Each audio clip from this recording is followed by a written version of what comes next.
আরে বল এভরিওয়ান, সবাই কেমন আছো? আশা করি অনেক ভালো আছো। আর আজকে হচ্ছে কিনা গীতা মেলার প্রথম দিন। তো আমি রেডি হয়ে গেছি, এখন মন্দিরে যাব আমি আর বুনু। তো দিদা একটু বাইরে গেছে, দিদা আসুক, দিদার সাথে কথা বলবো একটু, তারপরই বেরিয়ে যাব। তো মেলায় ওখানে কি কি হয়, কি কি হচ্ছে সেগুলো আজকে দেখাবো। আজকে থেকে শুরু হয়েছে, তো আজকে যাব, গিয়ে তোমাদেরকেও দেখাবো যে ওখানে কি কি হচ্ছে। তো চলো। দেখো মন্দিরে কত ভিড় হয়ে গেছে, বাপরে।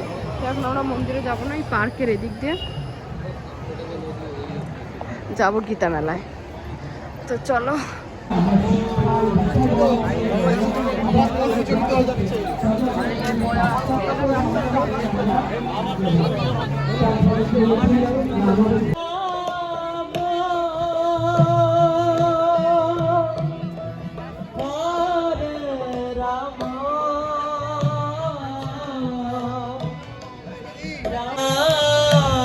আর স্টেজে এসে দেখছি এখানে কীর্তন হচ্ছে, প্রভুর কীর্তন করছে। আর এখানে যে সিনারি করে, মানে ভগবানের উপরে থিম করে, সেগুলো এখন মোটামুটি হয়েছে। আরও ভিতরে কিছু কাজ চলছে, কারণ এর ভিতরে দেখলাম লোকজন কিছু কাজ করছিল। তো তাতেই বুঝলাম যে এখন হয়তো পুরোপুরি কমপ্লিট হয়নি, আরও কিছু বাকি আছে, আরও হয়তো কাজ চলছে এখানে। তারপর বোনু এখানে দাঁড়িয়েছিল, আর দিদাকেও সাথে করে নিয়ে এসেছি। তো দিদা ওই যে সামনে এগিয়ে এগিয়ে যাচ্ছে আগে আগে। তো এখন আমরা একটু মেলাটাকে পুরো আগে একটু ঘুরবো, ঘুরে দেখবো। আর গীতা মেলাও কিন্তু শুরু হয়েছে আজকে থেকে, মানে 21শে ডিসেম্বর থেকে শুরু হয়েছে। তো আমরা আজকে তার জন্য প্রথম দিন আসলাম, যে কেমন কি করেছে না করেছে, কেমন কিছু অন্য কিছু করেছে কিনা। আগের বছর তো আমি ছিলাম না, মানে এসছিলাম শেষের দিকে। এবছর আমি প্রথম দিন থেকেই আছি মায়াপুরে, তো খুব ভালো লাগছে। তাই তো এখানে একটু দেখা হয়ে গেল দিব্যর সাথে। ও আচ্ছা,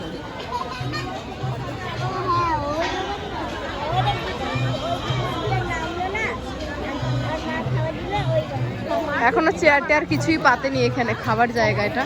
তো এখানে যখন আরো বসবে তখন আরো ভালো লাগবে। তারপরে সব ঘুরে দেখার পর এই দোকানে মোগলাই বিক্রি হচ্ছিলো, তো আমরা একটা মোগলাই নিয়ে নিয়েছি। নিয়ে আসার পর দিদা বুনু এখানে খাওয়া শুরু করেছে। তো বুনু বলছে খুবই সুন্দর হয়েছে, খুবই টেস্টি হয়েছে। আমি তারপরে একটু ট্রাই করলাম, তো আমারও বেশ ভালোই লাগছিল খেতে, অনেকটা টেস্টি ছিল। আর এটা খাওয়া হয়ে যাওয়ার পরে বুনু বললো চল আরেকটু দোকান যাই। তো আরেকটা দোকানে আসার পর এখানে বেবিকর্ন বিক্রি হচ্ছিলো, তো এই বেবিকর্নটাকেই বললাম একটু বানিয়ে দেওয়ার জন্য। তো এই যে প্রভু বানিয়ে দিচ্ছে আমাদেরকে খুব সুন্দর করে।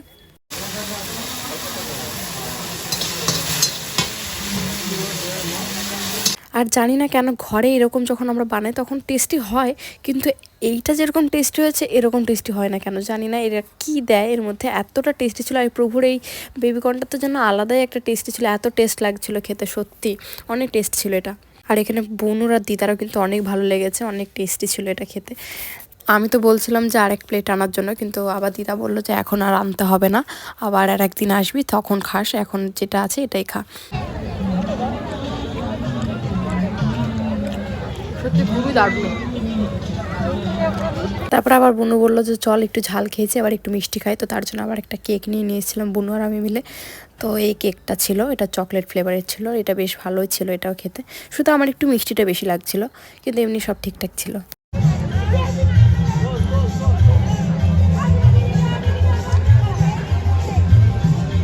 আমাদের কিন্তু খাওয়া দাওয়া কমপ্লিট হয়ে গেছে, আর পুরো মেলাটাও ঘুরে নিয়েছি। আর এখানে গীতা প্রচার করছে অনেকে, সবাই মিলে আমরা কীর্তন শুনলাম একটু। তো দিদাকে বললাম চলো, অনেকটা রাত হয়ে গেছে, তাড়াতাড়ি আবার বাড়ি যেতে হবে। তার জন্য দিদাকে নিয়ে এখন চলাবো বাড়ি।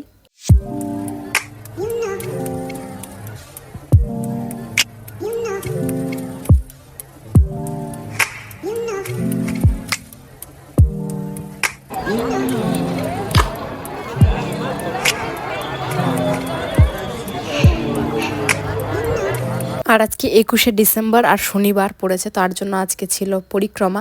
শনিবার করে যে পরিক্রমাটা হয়, তো এখানে তার জন্য রঙ্গোলি করেছিল খুব সুন্দর করে।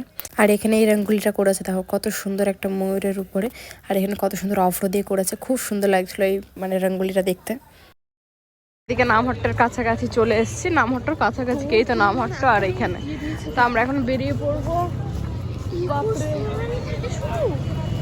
খুব তাড়াতাড়ি এবার সবকিছু। তারপর এখন আমরা একটু ফুচকা খাবো, খেয়ে সরাসরি বাড়ি যাব। তারপর আমরা কালভাটে এই মাতাজির কাছে চলে আসলাম ফুচকা খাওয়ার জন্য। তো এই যে কালভাট এটা। আর জানি না কেন আমার ফুচকার প্রতি এতটা ভালোবাসা, মানে ফুচকা আমাকে সারা দিন দিলে আমি সারাদিন খাবো এরকম মনে হয়। আমার ফুচকা আমার এত প্রিয়। তো আমরা একদিন পর পর বলতে গেলে ফুচকা খাই, এরকম একটা ব্যাপার হয়ে যায়। তারপরে এখানে দীপা আবার এনেছিল আমার জন্য জিলেপি, তো জিলেপি একটু খেয়ে দিয়ে আমরা চলে যাচ্ছি এখন বাড়ি। তো আজকের মতো ভিডিওটা এই পর্যন্তই। তোমরা যদি ভিডিওটা ভালো লাগে তো অবশ্যই লাইক করে দিও।